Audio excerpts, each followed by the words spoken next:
नमस्कार, business plus टेलिभिजनको news bulletin business टुडेमा स्वागत छ। म जीवन खड्का। सुरुमा हेडलाइन्स। संघीय संसद प्रतिनिधि सभा अन्तर्गतको अर्थ समितिको बैठकमा पूर्व प्रधानमन्त्री र मन्त्रीहरूको सुझाव। अर्थतन्त्रलाई चलायमान बनाउन कृषि, उद्योग र व्यापार बीचको सन्तुलन मिलाउनु पर्ने पूर्व मन्त्रीहरूको भनाई। काम थालेको 2 वर्ष बितिसक्दा पनि धरहराको पुनर्निर्माणको काम 46% मात्र।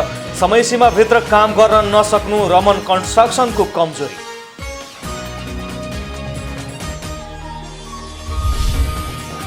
भूमि बैंक लागू गर्दै सरकार। एलानी, पर्ती र बाँझा जग्गाहरूलाई उत्पादनमुखी बनाइने। आबादी जग्गा पनि भूमि बैंकमै।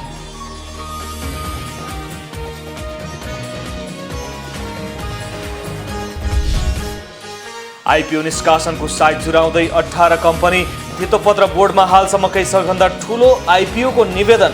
करिब 14 करोड किताको आइपिओ आउने।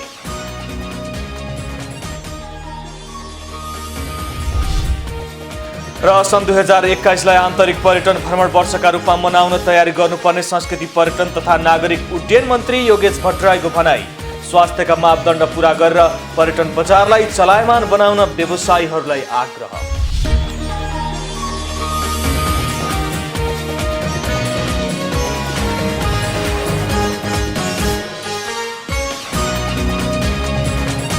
बिजनेस टुडेको सुरुमा अर्थ समितिको बैठक सम्बन्धी समाचार।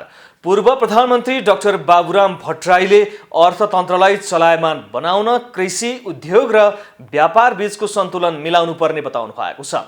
संघीय संसद प्रतिनिधि सभा अन्तर्गतको अर्थ समितिको बैठकमा बोल्दै पूर्व प्रधानमन्त्री भट्टराईले राज्यले नै कृषि, उद्योग र व्यापार बीचको सन्तुलन मिलाउने काम गर्नुपर्ने बताउनु भएको हो। एक रिपोर्ट। पूर्व प्रधानमन्त्री डाक्टर बाबुराम भट्टराईले अर्थतन्त्रलाई चलायमान बनाउन कृषि, उद्योग र व्यापार बीचको सन्तुलन मिलाउन संघीय संसद प्रतिनिधि सभा अन्तर्गतको अर्थ समितिको बैठकमा सुझाएका छन्। त्यसका लागि पहिलो प्राथमिकता किसानले पाउनुपर्ने उहाँले बताउनुभयो। पछिल्लो समय देखिएका समस्याको समाधान गर्न छुट्टै संयन्त्रको विकास गर्नुपर्नेमा पनि पूर्व प्रधानमन्त्री भट्टराईले जोड दिनुभयो। सरकार, निजी क्षेत्र र जनप्रतिनिधि सम्मिलित संयन्त्र निर्माण गरी सबै समस्याहरूको एकीकृत ढंगले छलफल गर्ने व्यवस्था मिलाउन प्रस्ताव समेत गर्नुभयो। उद्योग र यो जुन व्यापार, बाह्य जुन हाम्रो व्यापार छ, यी तीनटा बीचको सन्तुलन मिलाउने काम राज्यले गरिदिने हो। त्यसले यहाँ आरोप प्रत्यारोप गरे उसले उसलाई गिरफ्तार गर्ने, मैले कुनै गिरफ्तारी हलै होइन। त्योभन्दा पहिले तिनै थरी बसेर समाधान पो खोज्ने हो त। त्यसो अर्थ फेरि के होइन भनेदेखि किसानहरूलाई अहिले नदीमा दिनैपर्छ। बिस्तारै उनीहरू खान नपाएर आएर यहीँ मर्ने अवस्थामा उनीहरू पुगेका छन् भने उनीहरू त सबभन्दा गरिब त उनीहरू हुन्। पूर्व अर्थमन्त्री ज्ञानेन्द्र बहादुर कार्कीले उल्लेख अवसर पाएको सरकार भए पनि पछिल्लो 3 वर्षमा औद्योगिक र व्यावसायिक विकासका लागि कुनै काम गर्न नसकेको बताउनुभयो। 34 पटकसम्म भुक्तानी लिन काठमाडौँ आएका उखु किसानले अहिलेसम्म भुक्तानी पाउन नसक्नु त्यसकै उदाहरण भएको पनि बताउनुभयो। कुनै पनि किसान आफ्नो पेसाबाट आत्मनिर्भर हुन नसक्नुको कारण राम्रो मूल्यसँगै समयमा भुक्तानी नपाउनु नै रहेको पनि कार्कीले बताउनुभयो। उखु किसान आफ्नो भुक्तानी लिनका निमित्त 34 पटक काठमाडौँमा आइसके। तिनीहरूलाई काममा लगाउन हामीले सकिराखेका छौँ। उनीहरूलाई हामीले सन्तुष्ट गरेर उखुकै चिनीकै क्षेत्रमा पनि हामीले आत्मनिर्भर मुलुकलाई बनाउने दिशातर्फ उनीहरूलाई प्रेरित गर्न सकेका छैनौँ। यत्रो अवसर पाएको अहिलेको जुन सरकार छ, त्यो सरकारले पनि नयाँ यो 3 वर्षमा कुनै पनि क्षेत्रमा यो काम उल्लेख्य काम गर्यो भने एउटा काम गराउन नसक्ने परिस्थितिको निर्माण भएको छ। यसलाई देशले पनि गम्भीरतापूर्वक लिएको छ। बैठकमा उद्योगी व्यवसायीहरूले कोभिडको प्रभावका कारण व्यावसायिक निरन्तरतामा कठिनाई भएको बताएका छन्। सरकारले राहत प्याकेजहरू घोषणा गरे पनि ढिलो गरी कार्यान्वयनमा आउँदा व्यावसायिक निरन्तरता दिन नसकेको बताएका हुन्। नेपाल उद्योग वाणिज्य महासंघका अध्यक्ष शेखर गोल्छाले समयमा नै व्यवसाय सुचारू गर्न नसक्दा कर्मचारीको तलब, बैंकको ब्याज र घरभाडा तिर्न अहिलेसम्म पनि समस्या भइराखेको बताउनुभयो। यस्तै सरकारले उद्यमी, व्यवसायी र कृषकलाई लक्षित गरी घोषणा गरेका कार्यक्रम अझै कार्यान्वयनमा आउन नसक्दा समस्या यथावत रहेको बताउनुभयो। यस्तै पूर्ण कर्जा कोषको रकम र अवधि बढाउनु पर्ने, साना तथा मझौला उद्योग व्यवसायीले सहजै पूर्ण कर्जा प्राप्त गर्न सक्ने व्यवस्था मिलाउन माग गर्नुभयो।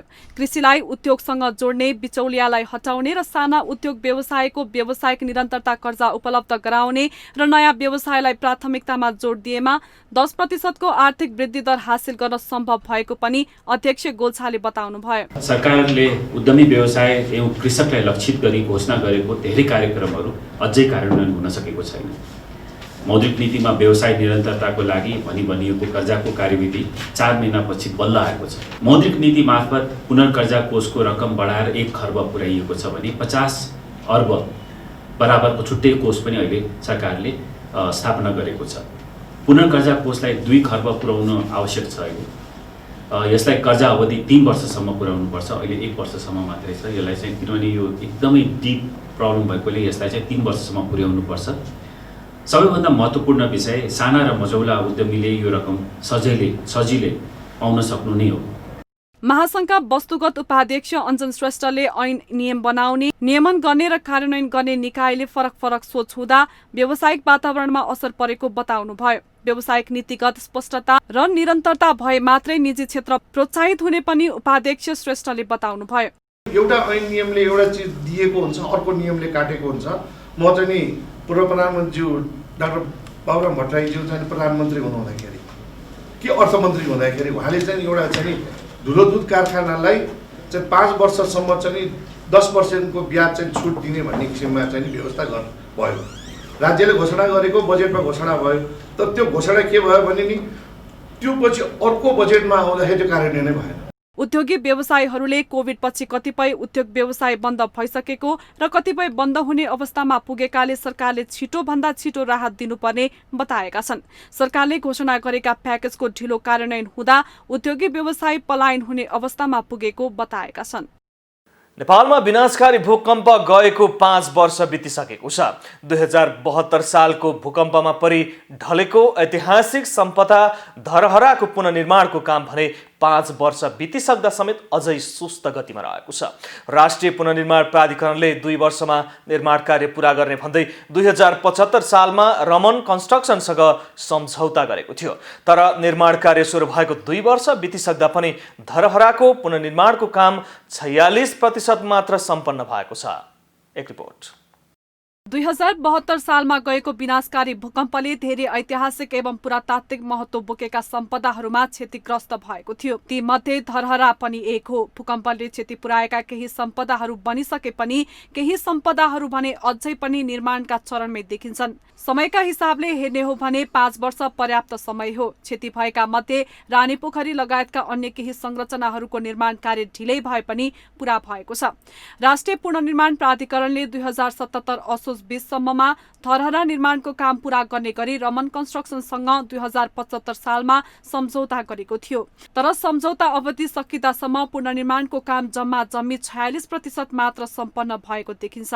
न हाम्रो चाहिँ निर्माण सामग्री र निर्वाध रूपमा चाहिँ आपूर्ति हुन सक्छन्, हाम्रा राजमार्गहरू चाहिँ निर्वाध रूपमा चल्न सक्छन्, न चाहिँ त्यो निर्माण स्थलमा खटिएका कर्मचारीले ढुक्कसँग काम गर्न पाउँछन्। त्यसले गर्दा विभिन्न बाह्य आन्तरिक भन्दा पनि बाह्य कारणले गर्दाखेरि हाम्रा आयोजनाहरू प्रभावित हुन्छन्। र अझ अर्को कुरा त के थपिएको छ भन्दाखेरि अहिले धेरै आयोजनाहरूमा स्थानीयवासीहरूसँग नै आयोजनाको त्यहाँ खटपट हुन्छ, त्यहाँ द्वन्द्व पैदा हुन्छ है। त्यो द्वन्द्व किन पैदा हुन्छ भन्दाखेरि त्यो आयोजनाको बारेमा सुरुमा स्थानीयवासीसँग राम्रोसँग छलफल अब गरिँदैन अथवा त्यो गर्ने फुर्सद हुँदैन। अनि स्थानीयवासीलाई नै त्यो अब कुनै योजना बनाउँदाखेरि त्यसको चाहिँ जग्गाको अथवा त्यसको नापजाँच गर्दाखेरि यहाँ के बन्ला र होला र भन्ने हुन्छ, त्यति गम्भीर पनि हुँदैन स्थानीय समुदाय। करिब 42 रोपनी क्षेत्रफलमा फैलिएको धरहरा बाहिरबाट 11 तलाको देखिने भए पनि भित्री संरचना भने 22 तलाको हुनेछ। पुनर्निर्माणका लागि सरकारले रमन कन्स्ट्रक्सनसँग 308 करोडको सम्झौता गरेको थियो र हालसम्म 123 करोड खर्च पनि भइसकेको छ। मुख्य संग्रहालय सहित गाडी पार्किङको काम भइरहेको भए पनि जुन गतिमा काम अघि बढ्नुपर्ने हो त्यो देखिँदैन। जुनको मसान्तसम्म जुन निर्माण व्यवसायले निर्माण व्यवसायलाई म्याद थप गरेको छ, अब म्याद त उसले 2 वर्षको माग गरेको थियो। 2 वर्षको म्याद थप माग भए तापनि अब राष्ट्रिय पुनर्निर्माण प्राधिकरणले यो चाहिँ जम्मा उसलाई जुनको अन्त्यसम्म दिएछ। अब यसभित्र उसको लागि ठुलो चुनौती छ। यसभित्र कार्य सम्पन्न गर्नु यो सजिलो छैन, धेरै गाह्रो काम छ। त्यसको लागि निर्माण व्यवसायले टोटल्ली यसैमै काम गर्न सक्नु पर्यो। जति उसको स्रोत साधन छ त्यसलाई एकदम राम्रोसँग व्यवस्थापन गरेर काम गर्न सक्नुपर्ने एउटा चुनौती छ। अन्य सम्पदा पुनर्निर्माणको तुलनामा धरहरा पुनर्निर्माणको कामले केही गति पक्रिएको देखिए पनि तोकिएको समय सीमाभित्रमा काम गर्न नसक्नु रमन कन्स्ट्रक्सनको कमजोरी देखिन्छ। अब यो गतिलाई निर्माण कम्पनीले समय सीमा र मध्यनजर गरेर जिम्मेवारी वहन गर्दै तीव्र बनाउन आवश्यक देखिन्छ। क्यामेरामा निखिल कपालीका साथमा रसिला कार्की, काठमाडौँ।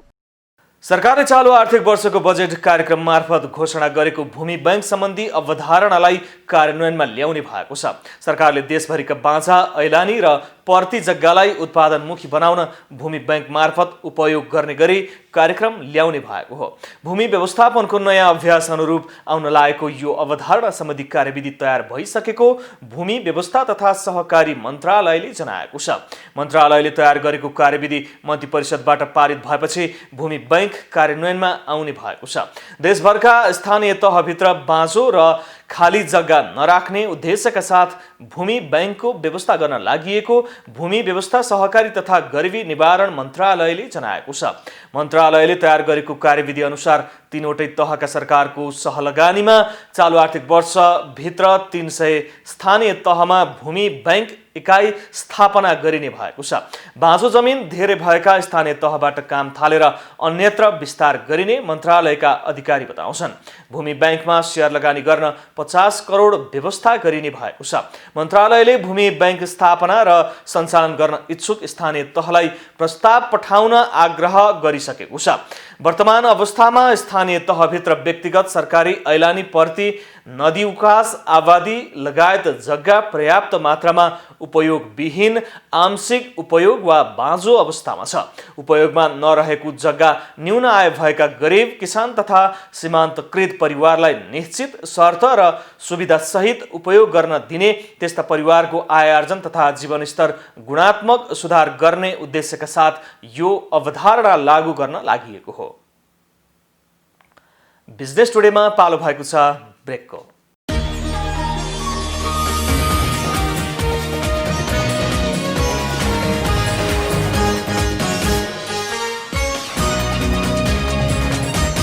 बिजनेस टुडेमा पुनः स्वागत छ। अब बाँकी समाचार। नेपाल धितोपत्र बोर्ड सेबोनमा आइपिओ निष्कासन अनुमतिका लागि 18 वटा कम्पनीहरूले आइपिओ निष्कासन अनुमतिका लागि निवेदन दिएका छन्। यति बेला ती सबै कम्पनी सेबोनको निर्णयको पर्खाइमा रहेका छन्। सेबोनमा निवेदन दिएका कम्पनीहरू सबैले स्वीकृति पाएको खण्डमा शेयर बजारमा 18 वटा कम्पनीका थप 13 करोड 81 लाख 82,836 किता शेयर थपिने भएको छ। ती कम्पनीहरूमध्ये सबभन्दा बढी आइपिओ जारी गर्ने कम्पनी भने नेपाल इन्फ्रास्ट्रक्चर बैंक रहेको छ। इन्फ्रास्ट्रक्चर बैंकले हालसम्मकै सबभन्दा बढी 8 करोड किता आइपिओ निष्कासन गर्दैछ। यो बैंकले आइपिओ निष्कासन गर्नका लागि मङ्सिर 8 गते सेबोनमा निवेदन हालेको हो। यसैगरी दोस्रोमा मध्य भोटेकोशी जलविद्युत कम्पनीले पनि 1 करोड 50 लाख किता आइपिओ निष्कासन गर्नको लागि सेबोनमा निवेदन दिएको छ। नेपाल धितोपत्र बोर्डले स्वीकृति दिए लगत्तै ती कम्पनीको आइपिओ सार्वजनिक हुने भएको छ। पर्सा जिल्लाका किसानहरू कन्या च्याउ खेतीतर्फ आकर्षित हुन थालेका छन्। वीरगञ्ज महानगरपालिकाले च्याउको बिउ अनुदानमा दिएपछि किसानहरू च्याउ खेतीतर्फ आकर्षित भएका हुन्। छिटो, छरितो र राम्रो आमदानी गर्न सकिने भएपछि पर्साका किसानहरू व्यावसायिक च्याउ खेती गर्न थालेका छन्। जिल्लामा च्याउको माग कम भए पनि यसको माग पहाडी र अन्य जिल्लाहरूमा बढिरहेको छ। अत्याधिक मागको कारण माग अनुसार आपूर्ति गर्न किसानहरूलाई हम्बे परेको छ। व्यावसायिक च्याउ खेतीमा लागेर राम्रो आमदानी गर्न सफल भएको किसानहरूले बताएका छन्। वीरगञ्जतिर, तराईतिर त्यति यसको मार्केट हुँदैन तापनि यो अलि तरकारीको रूपमा एउटा पौष्टिक तत्त्व भनेर मैले यसलाई अलि सही चिज हो। माछा मासुको बदलामा यो खाएपछि झन् त्योभन्दा पनि पोषिलो हुन्छ भनेर यसलाई हामीले गरेको अगाडि बढाएको। पहिला पनि हामी गर्दै थिए, यताउतिबाट आफ्नो सिकेर नेट सेटबाट सिकेर गर्दै थिए। तर पोहोर यो वीरगञ्ज महानगरपालिकाले हामीलाई तालिम गरायो। हामी तालिम गरेर त्यसपछि केही नमुनाको रूपमा पनि दियो र नमुना त्यसलाई हामीले बनाएर त्यसपछि फेरि ज्ञान केन्द्रले पनि उपलब्ध गरायो, केही छुटमा हाम्रो उपलब्ध गरायो। केही वर्ष अघि जनकपुरमा गएर च्याउ खेतीको तालिम लिएको र थप जानकारीहरू इन्टरनेटको माध्यमबाट सिकेर च्याउ खेती गर्न लागेको अर्का च्याउ किसानको अनुभव छ। पढे लेखेको मान्छे पनि बाहिर जान्छन्, गएर धेरै कम पैसामा जान्छन्। अनि यहाँ हाम्रो धेरै छ, कृषिमा हाम्रो नेपाल चाहिँ अगाडि पनि छ। त्यो भएर त्यहाँबाट मलाई सिकेर आएँ अनि त्यहीँबाट मलाई इच्छा लाग्यो, एउटा मनमा लाग्यो कि कम लागत, कम समय अनि बढी कमाउने, अनि त्यहीँबाट मैले मलाई एउटा मनमा लाग्यो गर्नको लागि।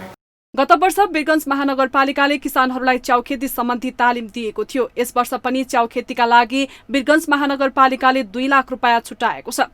महानगरपालिकाले यस वर्ष च्याउ खेती गर्न स्थानीय कृषक समूहहरूका लागि 1800 पोका च्याउको बिउ समेत अनुदानमा वितरण गरिरहेको छ। यसो प्राविधिक हिसाबले भन्दाखेरि सम्पूर्ण खेतीपातीको अब समय जोड्दाखेरि, लागत जोड्दाखेरि, आम्दानी जोड्दाखेरि उक्त सम्पूर्ण खेतीहरूमध्ये यो जुन च्याउ खेती छ, कम समयमा कम लागतमा बिना झन्झटले राम्रोभन्दा राम्रो आर्थिक हिसाबले धेरै पैसा कमाउन सकिने भएको हुनाले हामीले यो तरकारीहरू खेती या फलफुल खेती भन्दा यसलाई हामीले फोकस गर्न खोजेको छ।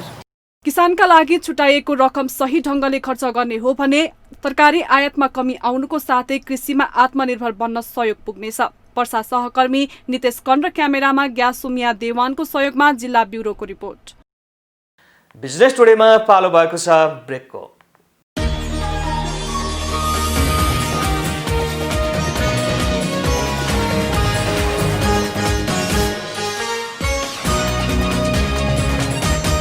बिजनेस टुडेमा पुनः स्वागत छ। अब बाँकी समाचार। संस्कृति पर्यटन तथा नागरिक उड्डयन मन्त्री योगेश भट्टराईले सन् 2021 आन्तरिक पर्यटन वर्ष हुने बताउनु भएको छ। पर्यटन मन्त्रालयमा भएको एक अन्तर्क्रिया कार्यक्रममा बोल्दै मन्त्री भट्टराईले तत्काल विदेशी पर्यटक आउने सम्भावना नरहेकोले सन् 2021लाई आन्तरिक पर्यटन भ्रमण वर्षका रूपमा मनाउन तयारी गर्नुपर्ने बताउनु भएको हो। एक रिपोर्ट। सरकारले आन्तरिक भ्रमण वर्ष भनेर घोषणा नगरे पनि सन् 2021 हाम्रा लागि आन्तरिक पर्यटन वर्ष हुने भएकोले यसैलाई जोड दिने गरी सरकारले योजना बनाइरहेको संस्कृति पर्यटन तथा नागरिक उड्डयन मन्त्री योगेश भट्टराईले बताउनु भएको छ। कोरोनाको जोखिम रहेको अवस्थामा विदेशी पर्यटक आइहाल्ने अवस्था नभएकोले स्वास्थ्यका मापदण्ड पूरा गरेर पर्यटन बजारलाई बढाउन व्यवसायीहरूलाई आग्रह गर्नुभयो।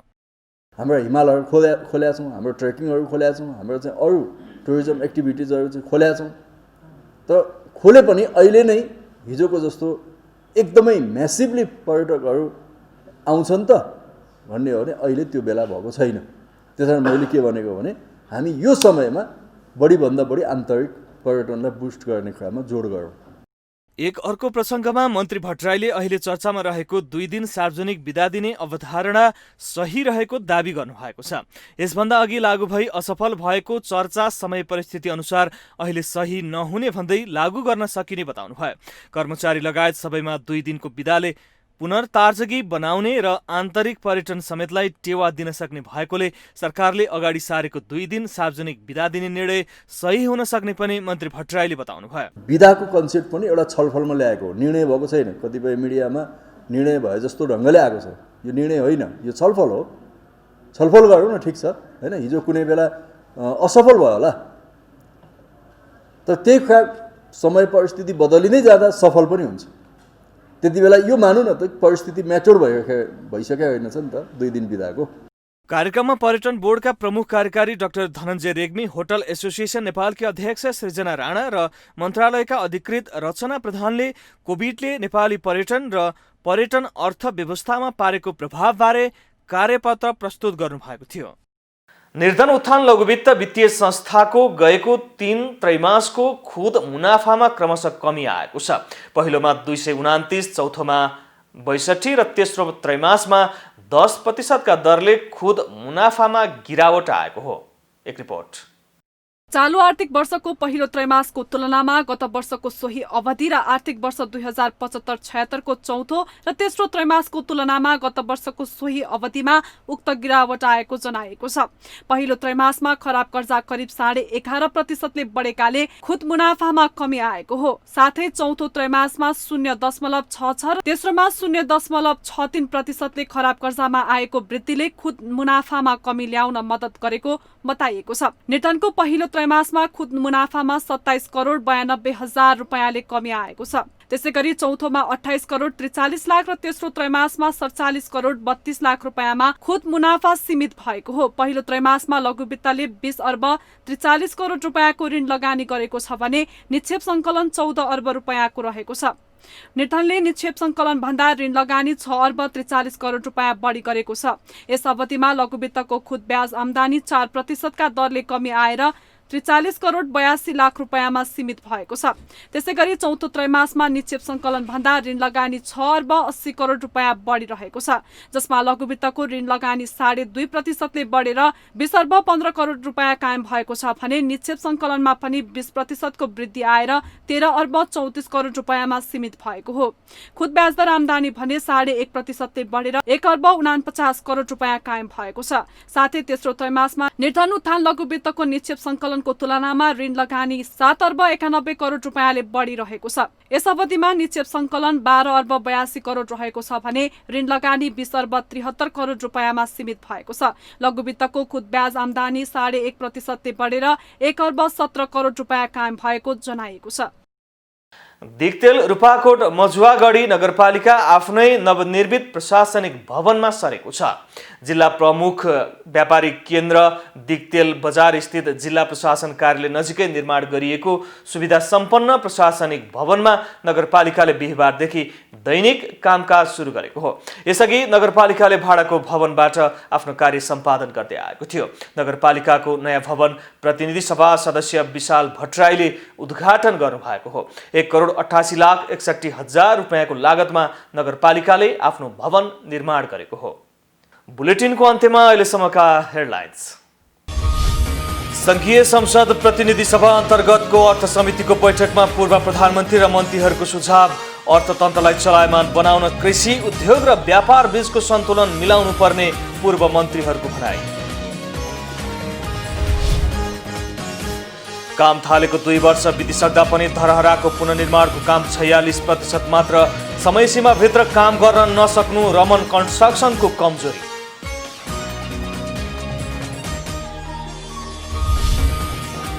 भूमि बैंक लागू गर्दै सरकार एलानी पर्ती र बाँझा जग्गाहरूलाई उत्पादनमुखी बनाइने। आबादी जग्गा पनि भूमि बैंकमै।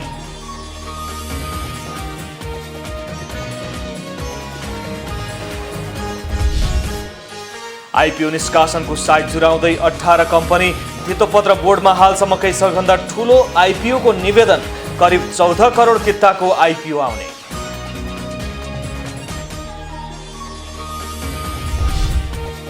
र सन् 2021लाई आन्तरिक पर्यटन भ्रमण वर्षका रूपमा मनाउन तयारी गर्नुपर्ने संस्कृति पर्यटन तथा नागरिक उड्डयन मन्त्री योगेश भट्टराईको भनाई। स्वास्थ्यका मापदण्ड पूरा गरेर पर्यटन बजारलाई चलायमान बनाउन व्यवसायीहरूलाई आग्रह।